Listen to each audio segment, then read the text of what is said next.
नमस्कार, आप देख रहे हैं वीआईपी न्यूज। मैं शकील साजिद। बढ़ते हैं खबरों की ओर। हरियाणा के पंचकुला में चल रहे खेलो इंडिया यूथ गेम्स में राजनांदगांव की बिटिया ज्ञानेश्वरी यादव ने छत्तीसगढ़ को पहला स्वर्ण पदक दिलाया है। ज्ञानेश्वरी ने 49 किलोग्राम वजन वर्ग में 76 किलोग्राम स्नैच और 88 किलोग्राम क्लीन एंड जर्क समेत कुल 164 किलोग्राम वजन उठाकर ये उपलब्धि हासिल की है। बता दें कि राजनांदगांव को राष्ट्रीय स्तर पर गौरवान्वित करने वाली ज्ञानेश्वरी ने हाल ही में ग्रीस में आयोजित वर्ल्ड चैंपियनशिप में सिल्वर मेडल जीता था।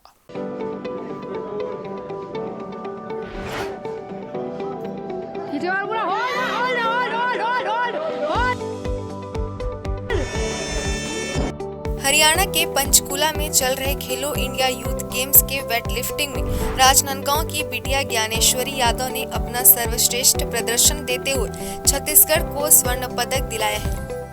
उनकी इस उपलब्धि पर छत्तीसगढ़ में खुशी की लहर छाई हुई है। ज्ञानेश्वरी ने कुछ दिन पूर्व ग्रीस में आयोजित वर्ल्ड चैंपियनशिप में सिल्वर मेडल जीता था। इस उपलब्धि पर मुख्यमंत्री भूपेश बघेल ने सम्मान देते हुए ज्ञानेश्वरी को एएसआई का पद देने की घोषणा की थी और ज्ञानेश्वरी यादव को 5 लाख की आर्थिक सहायता भी दी गई थी। हरियाणा में पंचकुला में खेलो इंडिया का कार्यक्रम था, जो कल संपन्न ज्ञानेश्वरी के ग्रुप का जो प्रोग्राम है वो कल संपन्न हुआ। तो उसमें उसने गोल्ड मेडल प्राप्त करी, उससे हमको बहुत खुशी हुआ। जय भवानी व्यायामशाला में प्रैक्टिस करके उनका सिलेक्शन लखनऊ पटियाला में हुआ है। वहाँ पटियाला में अपना प्रैक्टिस करते हुए आप लोग तो सब जानते ही हैं, आगामी वहाँ ग्रीस में आयोजित था, वो सब आ गए हैं। अभी पार्टिसिपेट यूथ सब जूनियर में उसने गोल्ड मेडल प्राप्त करी, जिससे गांव, शहर, देश गौरवान्वित हुए। उनका कोच जो है अजय लोहार के मार्गदर्शन से यहाँ से गई थी। तो हम सब बहुत खुश हैं और आगे उनका भविष्य का उज्जवल कामना करते हुए ओलंपिक में जाए और वहाँ पर भी मेडल ले और गांव और देश, शहर का नाम रोशन करे। बेटी के इस शानदार प्रदर्शन से खुश दीपक यादव का कहना है कि बेटी ने यह पदक जीतकर राजनांदगांव और छत्तीसगढ़ का नाम रोशन किया है। पिता को यह पूरी उम्मीद है कि उनकी बेटी एक दिन ओलंपिक में भी देश के लिए मेडल जीतेगी। Bureau report, VIP news.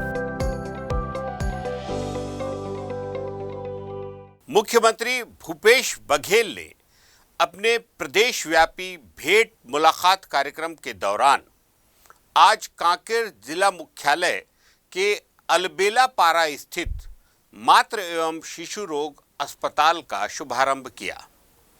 इससे पूर्व यहां आदर्श महिला महाविद्यालय संचालित किया जा रहा था। कोरोना काल में इसे कोविड-19 अस्पताल में परिवर्तित किया गया था, जिसके पश्चात जिला चिकित्सालय कांकेर में संचालित मातृ एवं शिशु स्वास्थ्य अस्पताल को यहां स्थानांतरित किया गया।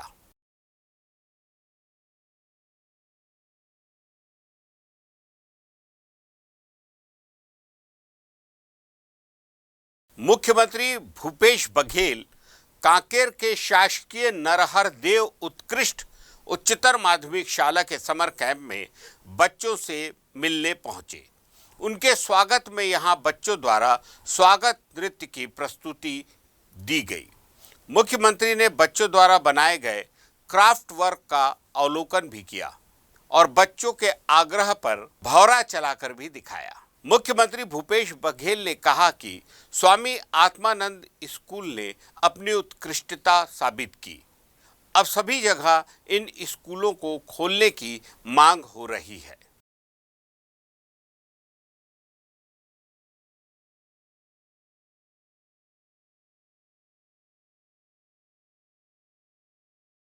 मुख्यमंत्री भूपेश बघेल ने कांकेर विश्राम गृह में प्रेस वार्ता की, जहां सीएम ने कहा कि जन कल्याणकारी योजनाओं का लाभ धरातल पर है कि नहीं, इसे लेकर भेंट मुलाकात रखा गया है। इसी कड़ी में उन्होंने आगे कहा कि कृषि में किसानों की रुचि बढ़ रही है, यह सुखद संकेत है।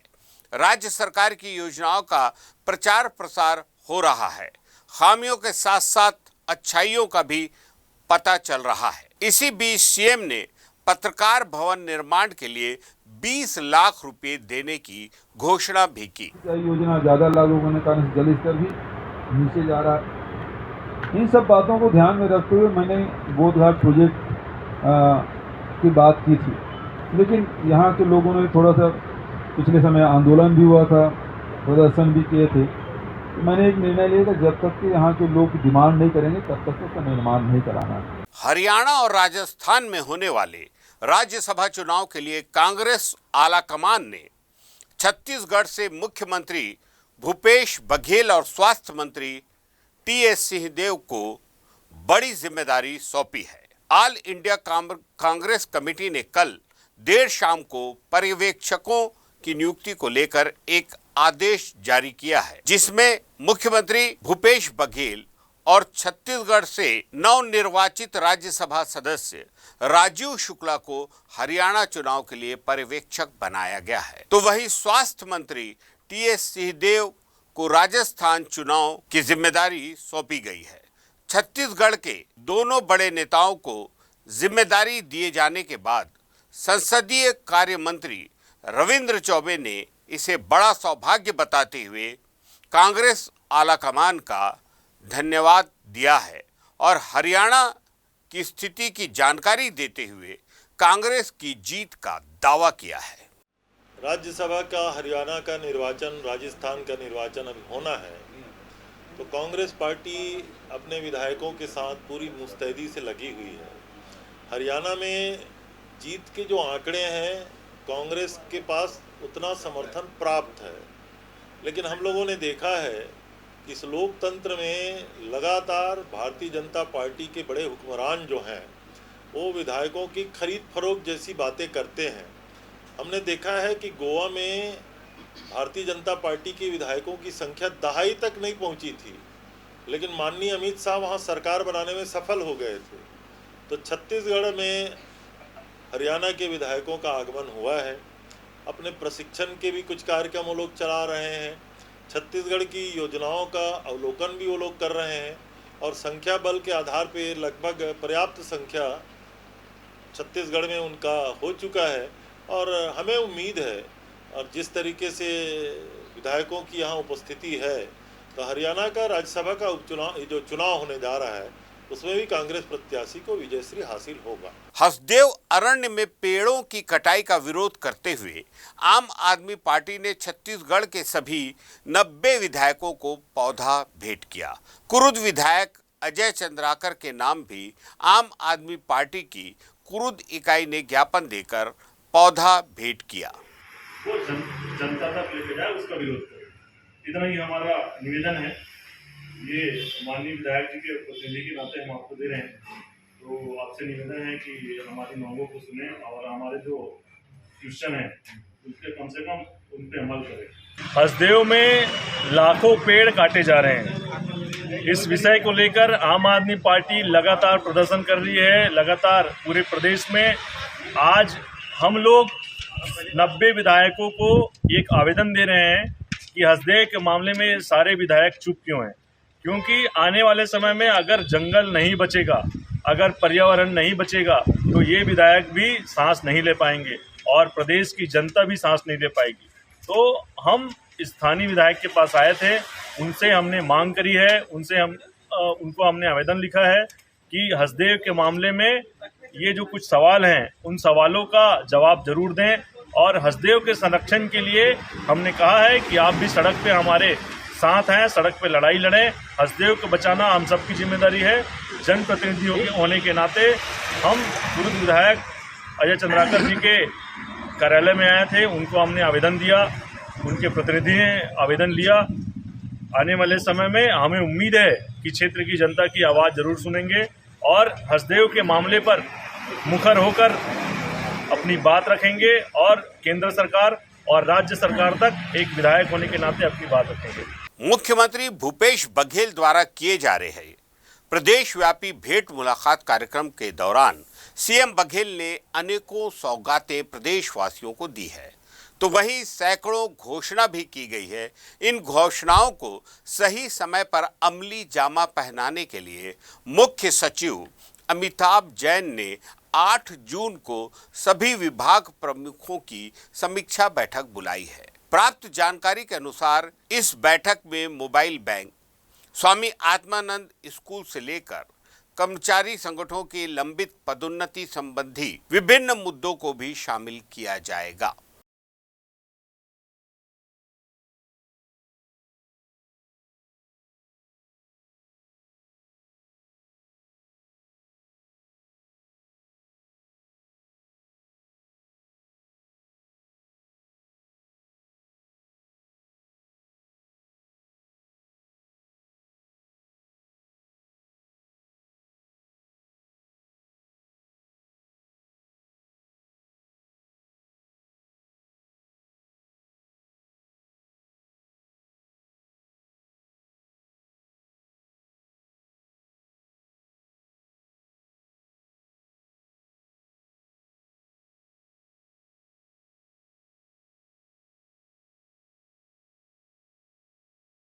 जशपुर जिले में शासकीय बालक हॉस्टल गुरहमकोना में रंग रलियां मना रहे स्वीपर को आपत्तिजनक हालत में पकड़ा गया है, जिसके बाद शीर्षस्थ अधिकारियों ने स्वीपर के खिलाफ कार्रवाई करने की बात कही है।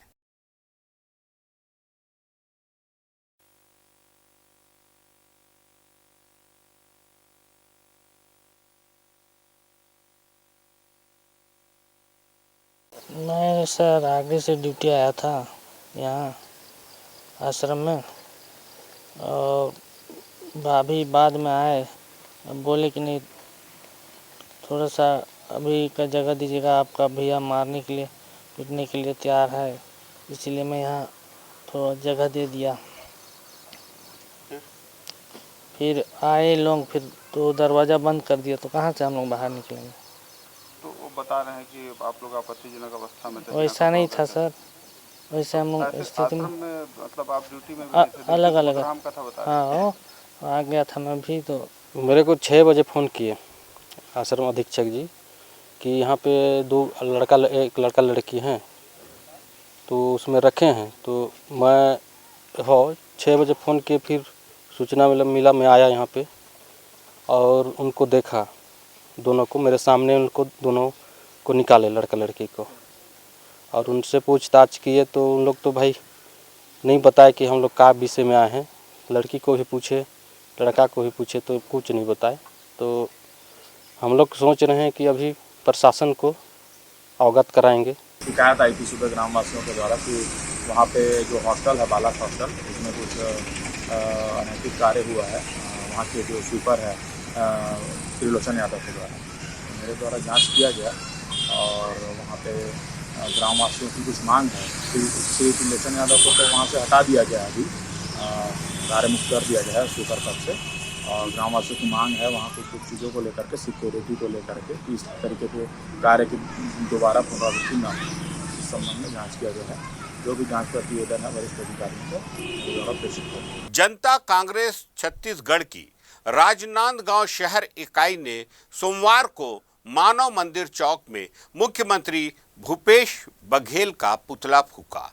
जोगी कांग्रेस ने आरोप लगाया कि बघेल सरकार नगरनार स्थित स्टील प्लांट का निजीकरण कर रही है।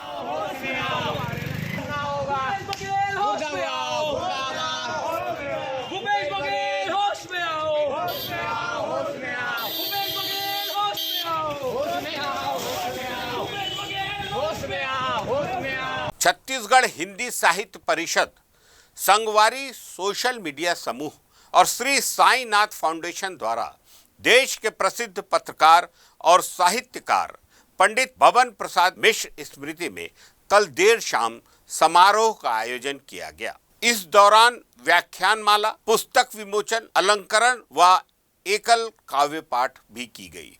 कार्यक्रम के दौरान छत्तीसगढ़ गौ सेवा आयोग के अध्यक्ष महंत राम सुंदर दास, रायपुर नगर निगम सभापति प्रमोद दुबे, जनधारा मल्टीमीडिया समूह के प्रधान संपादक सुभाष मिश्रा, विश्व हिंदू परिषद के अंतर्राष्ट्रीय कोषाध्यक्ष रमेश मोदी सहित प्रसिद्ध लेखक विनय कुमार, मीतानाथ वोरा सहित तमाम साहित्य प्रेमी मौजूद रहे।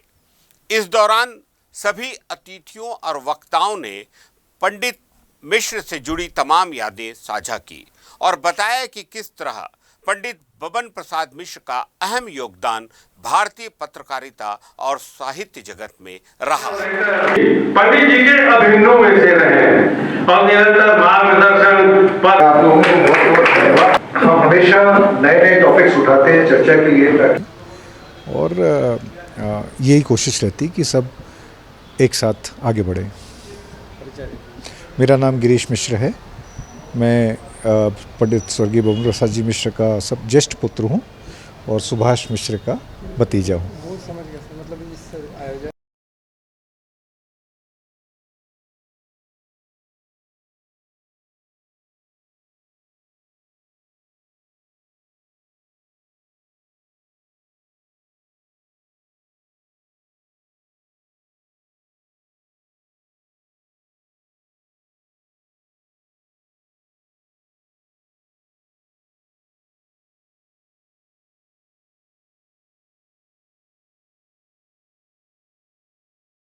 अच्छे हैं और ऐसा कार्यक्रम होना चाहिए।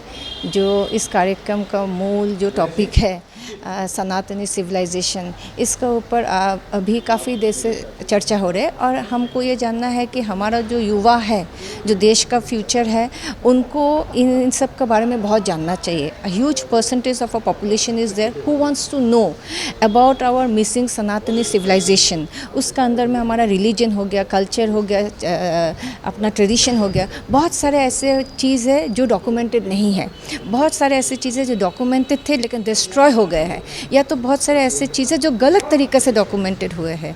तो इन सब को लेके चर्चा करना और ये हमारा दायित्व बनता है कि हम ऐसा नॉलेज को शेयर करें और सबका बीच में लाए, ताकि लोगों को ध्यान में ये है कि हमारा सिविलाइजेशन का ऊपर और हमारा एंशियंट हिस्ट्री, हमारा जो साइंटिफिक सक्सेस है, उनका बारे में और जाने। तो ये इवेंट जो है एक वैसा ही सोच धारा के हिसाब से आज बनाया गया and I think it's a very very important event. ऐसा इवेंट बार बार होना चाहिए। रायपुर के सुप्रसिद्ध अंतर्राष्ट्रीय स्विमिंग पूल में महिलाओं के साथ छेड़छाड़ का मामला सामने आया है। इसे लेकर रविवार दोपहर को महिलाओं ने जमकर हंगामा शुरू कर दिया। घटना के बाद तत्काल ही सरस्वती नगर थाना और निगम के जोन कमिश्नर वहां पहुंचे और व्यवस्था सुधारने की हिदायत देते हुए स्विमिंग पूल को 3 दिनों के लिए सील कर दिया। प्राप्त जानकारी के अनुसार प्रतिदिन यहां 100 से ज़्यादा युवतियां और महिलाएं स्विमिंग करती हैं। बावजूद इसके केवल एक महिला कोच के सहारे ही इसका संचालन किया जा रहा है। मामले में व्यवस्था दुरुस्त करने 3 दिनों का समय दिया गया है।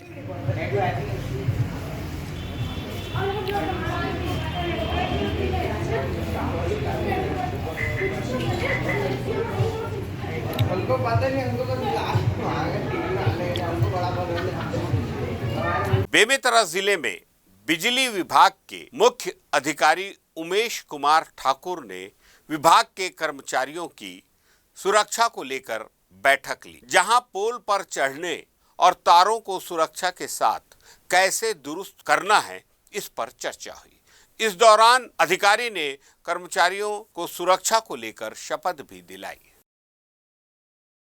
बेमेतरा संभाग के अंतर्गत बेमेतरा उप संभाग से संबंधित बेमेतरा टाउन, बेमेतरा रूरल और आका डीसी के समस्त तकनीकी कर्मचारियों का सुरक्षा संबंधी सेमिनार रखे हैं, जिसमें उनको सभी सेफ्टी अप्लायंस को कैसे उपयोग करना है, लाइन में कैसे काम करना है, बिना दुर्घटना के किस तरह से सुरक्षित रूप से काम करना है, इस तरीके का उनको एक सेमिनार दिया गया है और साथ में सेफ्टी अप्लायंस का उपयोग कैसे करना है, इसके संबंध में आज जानकारी दी है।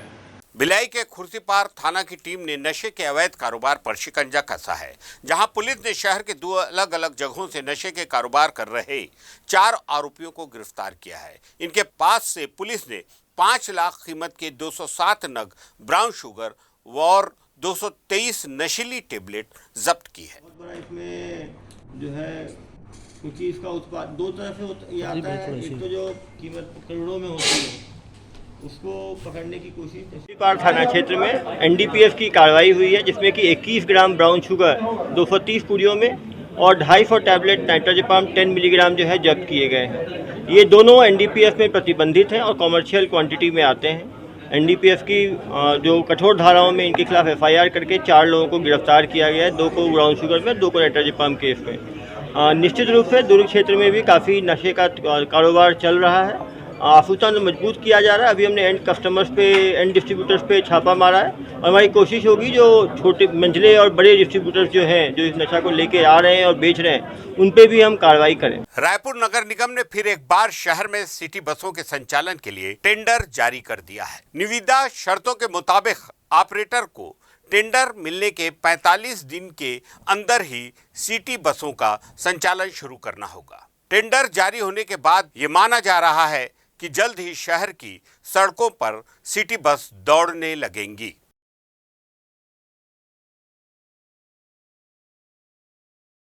देखिए, बसों का संचालन मैंने पहले कहा था कि जो पहले जो ऑपरेट कर रहे थे वो लोग ने उनको पैसा नहीं दिया था, जो लोग ड्राइवर कंडक्टर लोग को। तो फिर हम लोग इस बात को लेकर काफ़ी जो थे वो हमारी बहुत उनसे बहस भी, मैंने खूब उनको चिल्लाया भी। उसके बाद फिर नया अभी वो हो गया, पूरे बसों का संचालन हो रहा है। अभी एयरपोर्ट से भी बहुत तकलीफ है, आदमी रेलवे स्टेशन में आता है वहाँ तकलीफ है। तो सभी तरफ अब व्यवस्था होगी। मतलब एयरपोर्ट से भी बसें चलेगी, सिटी बसेस, रेलवे स्टेशन से भी सिटी बसेस चलेगी। तो मुझे लगता है कि अब लोगों को बहुत ज़्यादा जो गाड़ियों का या ऑटो का किराया देना पड़ता था वो नहीं देना पड़ेगा। हरियाणा राज्यसभा चुनाव में कांग्रेस पार्टी द्वारा पर्यवेक्षक बनाए गए छत्तीसगढ़ के नवनिर्वाचित राज्यसभा सांसद राजीव शुक्ला आज राजधानी रायपुर पहुंचे। रायपुर एयरपोर्ट पहुंचते ही सीधे वे मेफेयर रिसॉर्ट के लिए रवाना हुए, जहां हरियाणा कांग्रेस के सभी विधायकों को ठहराया गया है। रायपुर एयरपोर्ट पर मीडिया से बातचीत करते हुए राज्यसभा सांसद राजीव शुक्ला ने कांग्रेस की जीत का दावा किया और सभी में एकजुटता होने की बात कही। उन्होंने कहा कि कहीं कोई नाराजगी नहीं, जो विधायक नहीं पहुंचे वो भी उनके साथ हैं। उन्होंने बताया कि यहां वे विधायकों की बैठक लेकर आगे की रणनीति तय करेंगे। इस दौरान उन्होंने भाजपा पर खरीद फरोख्त की राजनीति करने का आरोप लगाया। नहीं, बिल्कुल हर हालत में वहाँ जीत होगी हरियाणा में, क्योंकि हमारे पूरे विधायक हैं और जीत भर के विधायक हैं और हम निश्चित रूप से जीत हासिल करेंगे। बीजेपी के नेता का कहना है कि क्रॉस वोटिंग होके रहेगी और देखिए बीजेपी हमेशा जो है खरीद फरोख्त, हार्स ट्रेडिंग इसमें रहती है, लेकिन कुछ सफल नहीं होंगे। हम निश्चित रूप से जीतेंगे, सीट हमें आएगी। यहाँ हमारे विधायकों का, हरियाणा के विधायकों का प्रशिक्षण शिविर चल रहा है, तो प्रशिक्षण शिविर में उनको उदयपुर के चिंतन शिविर के बाद उनको प्रशिक्षण शिविर करके ट्रेनिंग दे रहे हैं। उस सिलसिले में आए हम भी। इस बुलेटिन में फिलहाल इतना ही। ताज़ा तरीन खबरों के लिए देखते रहिए VIP न्यूज़।